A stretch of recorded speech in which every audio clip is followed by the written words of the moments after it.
Good morning, sunshine. Welcome to the CupofCurious podcast with Will, where we talk pop culture, music, movies, faith, and more. So grab your favorite overpriced caffeinated drink and join the conversation. This is the CupofCurious podcast. You're on, Will. God bless, family. What's going on? It's Will. Welcome to the CupofCurious podcast. Welcome to episode 3. I'm always so excited to mention episode numbers because it's progression, you know? We made it to episode 2 last week, 3. I won't keep doing this, by the way. It's just exciting for me personally because this is a project I announced in the beginning of the year, and to finally be doing it, you know, I'm very content with that, you know? And I'm sorry if I sound a little, you know, my voice sounds a little different. It's only because I probably just woke up from a nap. And I woke up realizing, I got to do the podcast. But I'm here. And as per usual, I'm going to be telling you guys what I'm drinking. And this time, I'm not drinking water. I should be drinking more water. But I am drinking KeVita Master Brew Kombucha. And if you don't know what kombucha or kombucha is, it's basically a fermented drink. And it's full of, the good stomach bacteria. It's full of good gut bacteria. It's supposed to be, very good for you. I've been drinking kombucha for a good while. Actually, within the past year, I've been drinking it. And I actually enjoy it. I try to drink it at least once a week. So if you haven't tried kombucha, most stores have it at this point because, it's that popular. This specific brand is KeVita. I have pineapple peach. And yeah, go check it out because there's KeVita's a brand. I believe Synergy's another brand. And so is... probably the most healthiest brand is Health Aid. So yeah, if you get the chance, go check those out. They're a little pricey. Well, it all depends on what you define as pricey, but definitely go check it out. All right, not a sponsor. Just want to let you know out there. All right, so we got a few things we want to get out the way with this podcast, only because at the end of the last 10 minutes, I'm gonna be showing you guys my trip to Keystone Comic Con, which was in speaking in all honesty, a little underwhelming. So. But I'll let you judge by looking at the video. So the first thing I want to talk about is, as some of you know, I love cartoons. I'm a big kid at heart, and I just love cartoons. One of my desires when I was younger was to be an animator. I wanted to pursue a career in animation. And actually, at Keystone Comic Con, I actually met a couple, Summer and Giovanni, who are recent graduates. From animation school or animation college or an art college, and animation was their major, and I just chopped it up with them for a good 20 minutes to almost half an hour, and I was just admiring what they were talking about, because what they were talking about, what they learned, was something I always wanted to do. So I say God bless them both. I hope to see their names one day in Disney, Nickelodeon, or something like that. But anyway, I mentioned cartoons because back in the day there was a cartoon called Rocko's Modern Life, and some of you may know about Rocko's Modern Life. It's about a wallaby or a little kangaroo named Rocko with an Australian accent, and he lived in O Town with his best friend, a cow named Heifer, a turtle named Filbert. His neighbors were Ed and Bev Bighead, which were frogs. It was a very different cartoon, especially at the time of the 90s. It was what cartoon makers, what animators referred to as squash and splat cartoons. If you think of squash and splat, you're gonna think of Ren and Stimpy, maybe Looney Tunes or Tom and Jerry, but Rocko's Modern Life was very odd. It had a lot of gross humor, but it was one of those cartoons that was fun to watch. And over 20 years later, they decided to do a special called Rocko's Modern Life Static Cling, where Rocko lives, in our time period, where things are happening today as it is. Things are happening in O-Town as it's happening today.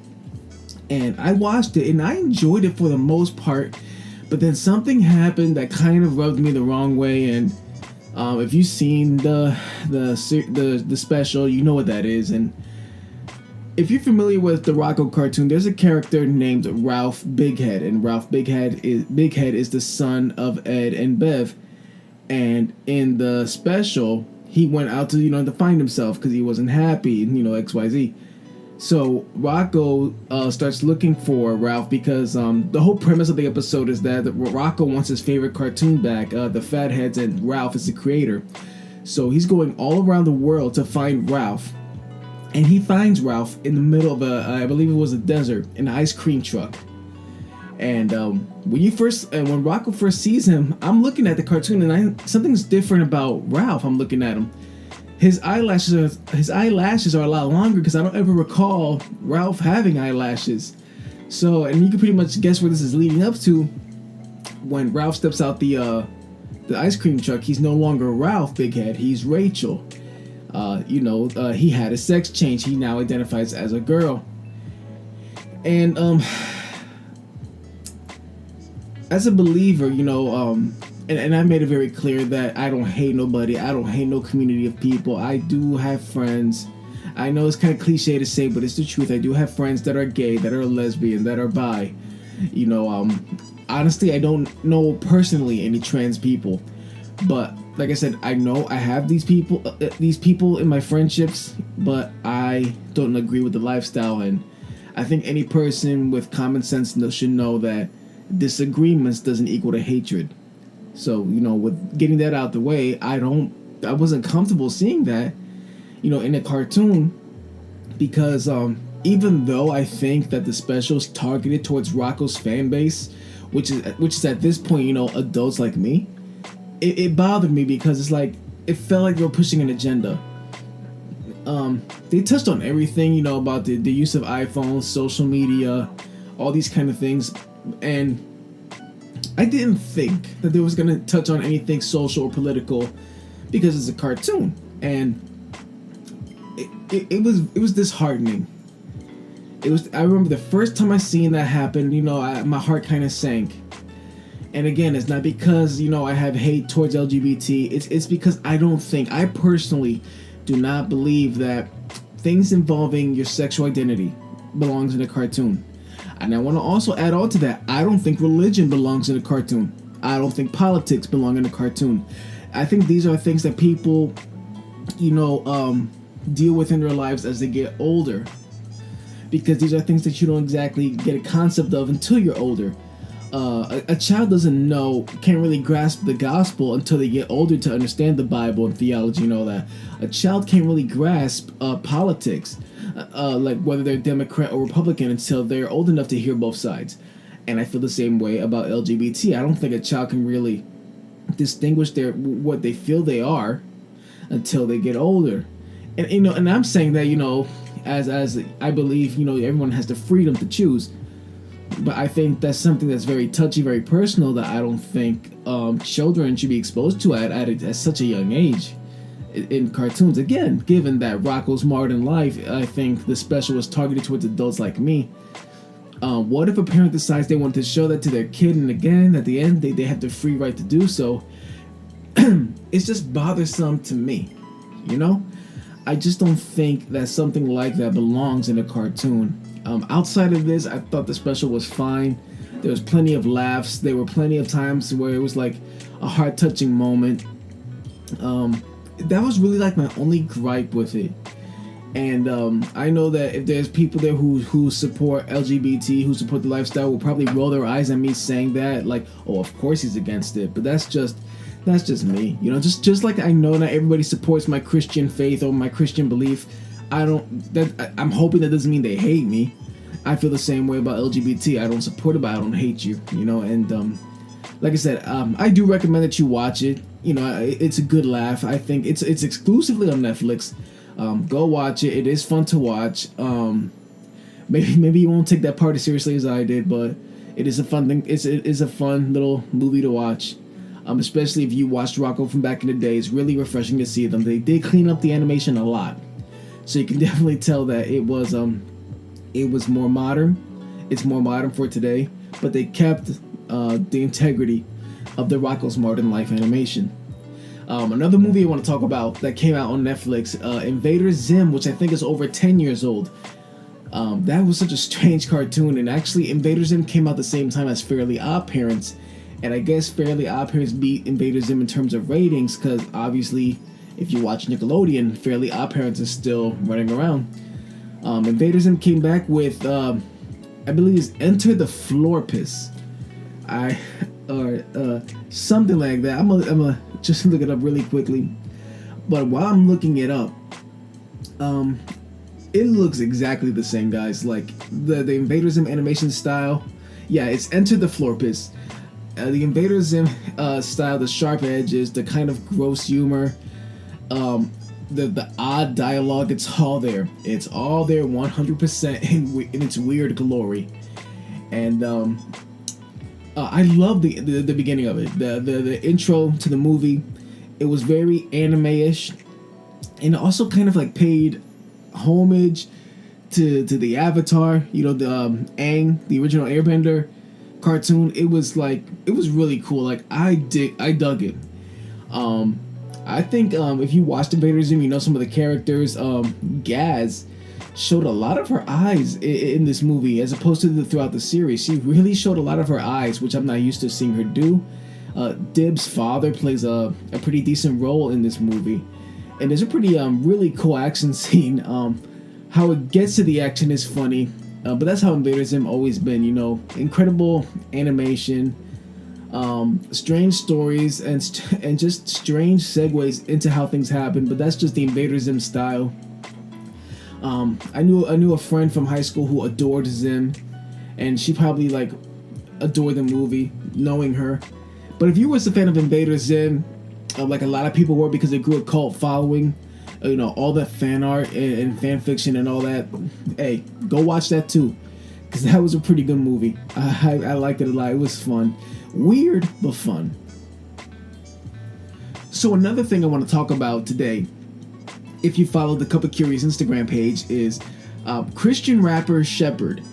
He recently got signed to Capitol Music, which is a big deal for anybody. You know, if you're an artist, one of the bigger things that can happen to you is that you get signed. You know, we're living in a time where some people are better off independent. Some people choose to be independent, but a lot of artists still don't shy away, you know, from record deals or record offers, and Shepherd was one of them. And this came after the success of his song Game Time, which just crossed, when I listened to it, it crossed over 5 million streams on Spotify. And if I'm correct, I think that song was featured in a few either movies or television programs, or I think NFL games or NBA games. I just know that it got a lot of exposure. And Shepherd ended up recently becoming signed to Columbia after the success of Game Time. And it made me wonder, there's artists out here who are busy trying to build an album when all some other artists need is a single to get recognized by record labels. And it makes me wonder, is that really fair? I mean, granted, at the end of the day, it's a business move. You know, record companies are either looking for the next big thing, or, you know, and I'm not saying they're all like that, because NF, who got signed to Capitol, didn't necessarily have a single, but he had a powerful fan base, still has a powerful fan base. He sells a lot of records, and so I think that's one of the reasons why Capitol scooped him up. But in terms of like Shepherd and his single, it makes me wonder, like, if we just focus on a single as opposed to an entire body of work, does that, you know, devalue our art? And I say art because, as I mentioned, I'm also an artist. And I'm not saying that's what Shepherd's doing. I'm not saying that's what he's doing at all. You know, I'm happy for him. God bless him in this next step of his life, you know, this season of his life. I hope Columbia does him justice, that he does tremendously with the label. I hope and pray that, you know, whatever the next projects he has in store, that it just ministers and touches to the next generation of, you know, youth, or people who love rap and hip-hop, whether they're youth, young adults, or older.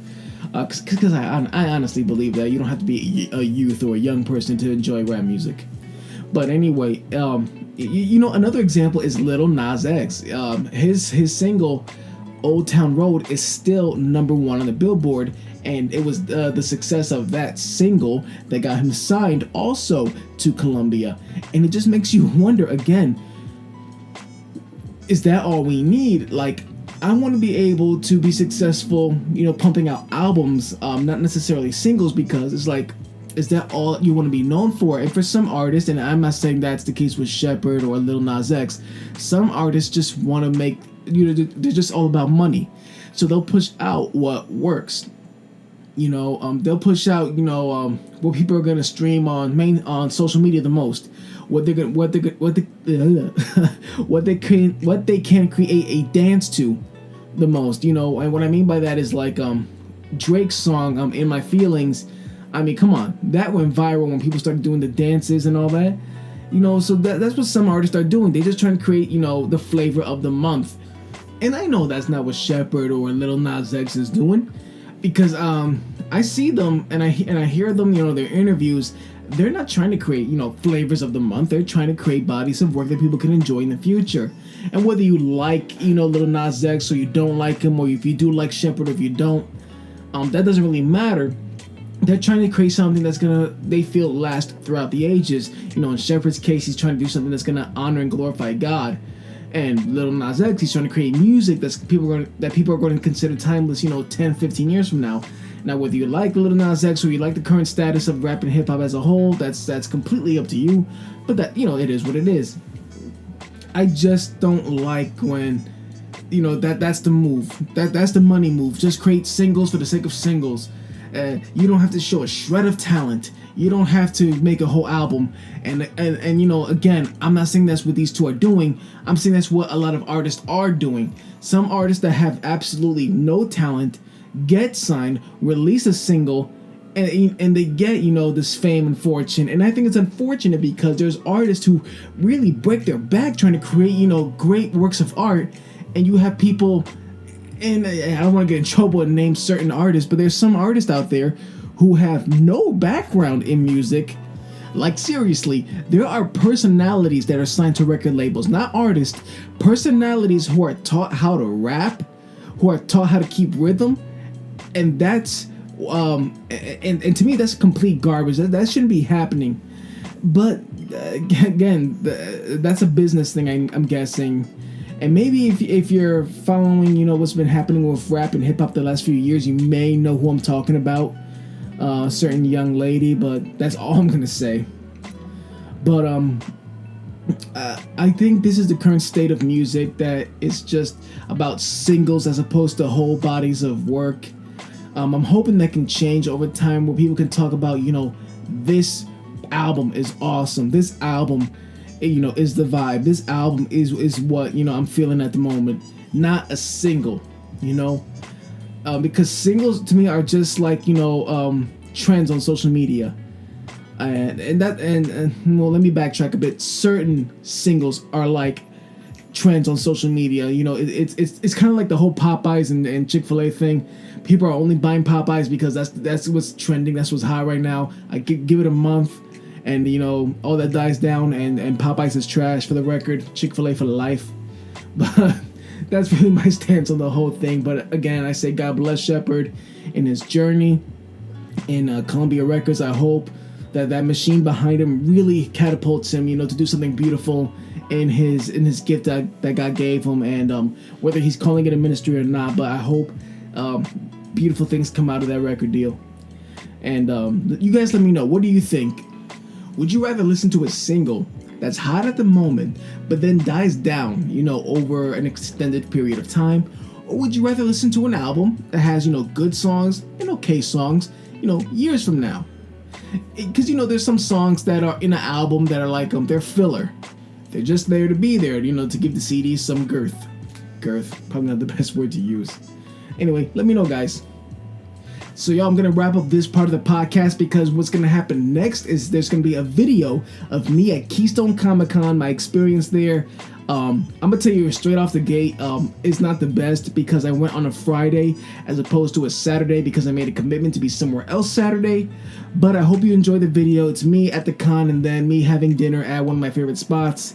So I hope you enjoy it. Alright, family, God bless you. I love you. You can keep up with me at Beware the Horseman at both Facebook and Instagram, BTH_215 on Twitter. You can holler at me for the podcast for questions or anything you want me to know at CupofCurious@gmail.com. And you can't forget about that comedy channel on Instagram, Facebook, and now on YouTube. That's Willy Funny. That's WILLY Funny. All right, love y'all.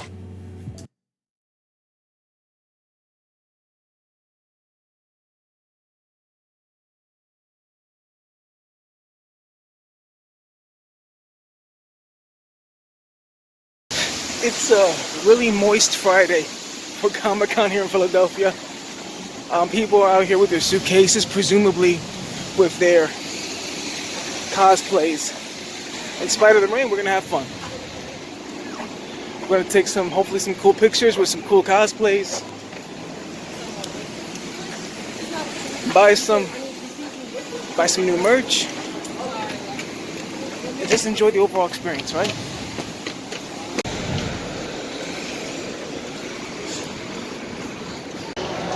Just went through. Registration. You see this? That's very important. Cosplay is not consent. Remember that. Read all that. Let's go. The show floor at Keystone Comic Con. Plenty of vendors. You're gonna see plenty of cosplays. I just got here, so it's gonna be here for a long time. For the next 7 hours, this is home.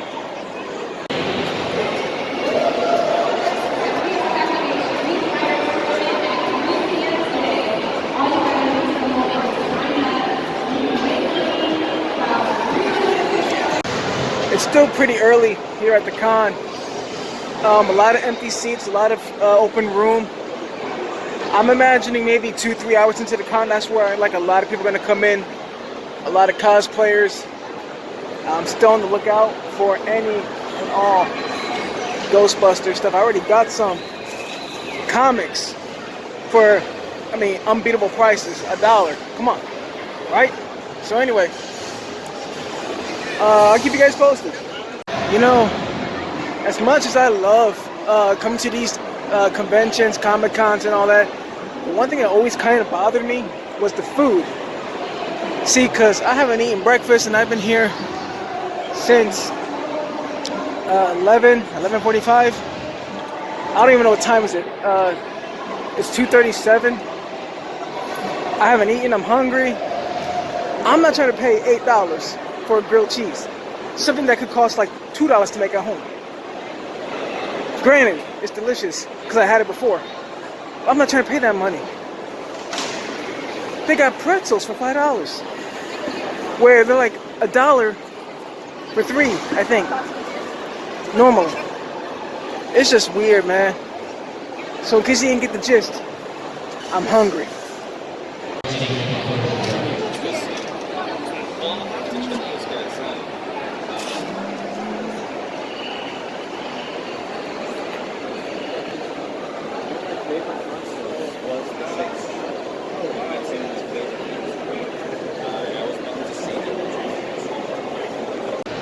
Now, I don't know who that's supposed to be right there, but y'all correct me if I'm wrong, but that's Don Vito,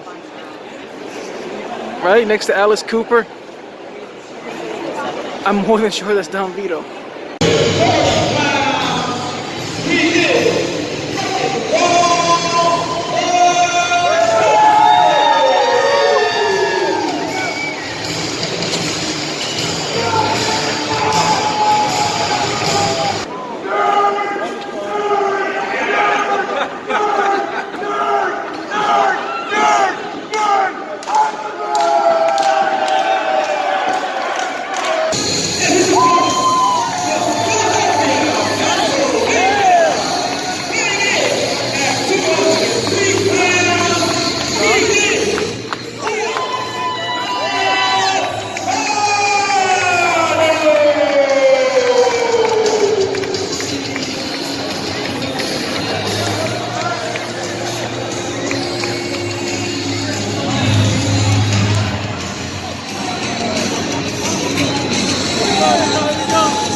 example, I think what I like most about the Comic-Con experience is that you can basically meet with people who have the same interest as you.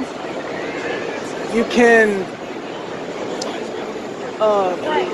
just be yourself. If you're a nerd, a geek, you let your inner geek out, your inner nerd out. It's an amazing place to be. I just met a couple of really cool people. I met a guy who was actually a former professional wrestler. That was really cool while I was watching the wrestling match. And then I met this couple who were animators. They're recent graduates and they went to a animation class or animation school. And we talked for a good 20 minutes, almost half an hour, just about cartoons and animation because, you know, that's something else I'm into. So the Comic-Con experience is amazing, and I just really, really love coming here every year. It's beautiful. God bless Comic-Con.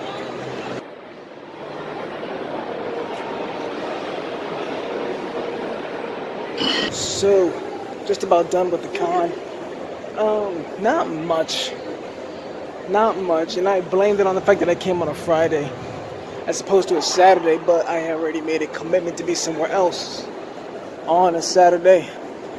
In either case, I enjoyed myself very much.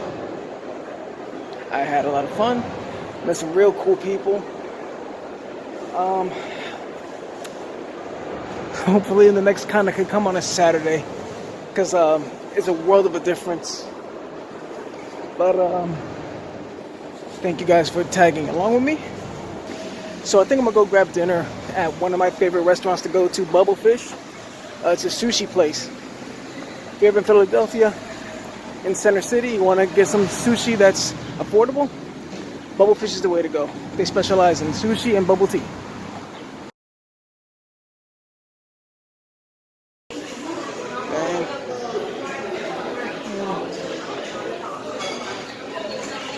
Just came out of Bubblefish. I always enjoy my time there. The food there is always great. My drink was horrible though. I had the Dark Alliance. It was way too strong. The flavor was very odd to me. If you're ever in the Philadelphia area, you're near a market, or this is Arch actually, Arch Street. I highly recommend it. But if you want to try it, you're more than welcome to. Everybody's taste buds are different. But now, it's time to go home.